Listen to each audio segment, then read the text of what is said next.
బంగారుపాళ్యం యువ పాదయాత్రలో ఇచ్చిన ప్రతి హామీ అమలు చేస్తానని రాష్ట్ర విద్య, ఐటీ, ఎలక్ట్రానిక్స్ శాఖల మంత్రి నారా లోకేష్ స్పష్టం చేశారు.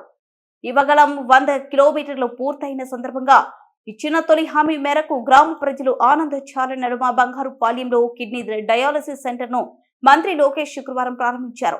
ఈ సందర్భంగా లోకేష్ మాట్లాడుతూ రాబోయే 5 ఏళ్లలో చిత్తూరు జిల్లా సమగ్ర అభివృద్ధి చేసి ఇక్కడ ప్రజల రుణం తీర్చుకుంటానని అన్నారు.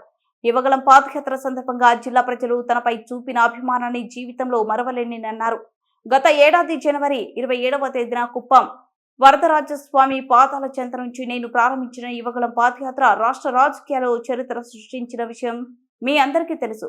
11 ఉమ్మడి జిల్లాలో 97 అసెంబ్లీ నియోజకవర్గాల మీదుగా 2200 గ్రామాలను సృష్టిస్తూ 3132 కిలోమీటర్ల మేర యువగళం పాదయాత్ర సాగింది. ఉమ్మడి చిత్తూరు జిల్లాలో గతంలో మరెవరూ చేయని విధంగా 14 అసెంబ్లీ నియోజకవర్గాలను కవర్ చేస్తూ 45 రోజుల పాటు 557 కిలోమీటర్ల మేర కొనసాగిన యువగళం పాదయాత్ర రికార్డు సృష్టించింది. యువగళాన్ని అడ్డుకునేందుకు ఆ రోజున ఇదే బంగారుపాళ్యంలో జగన్మోహన్ రెడ్డి ప్రభుత్వంలోనే పోలీసులు ఎంత అరాచకం సృష్టించారో మీరంతా కళ్ళారా చూశారు. నా పాదయాత్రను అడ్డుకునేందుకు GO1 విడుదల చేసి ఇదే బంగారుపాళ్యంలో నా ప్రచార రథాన్ని నాటి పోలీసులు అడ్డుకుని నా గొంతు నొక్కాలని విఫలయత్నం చేశారు.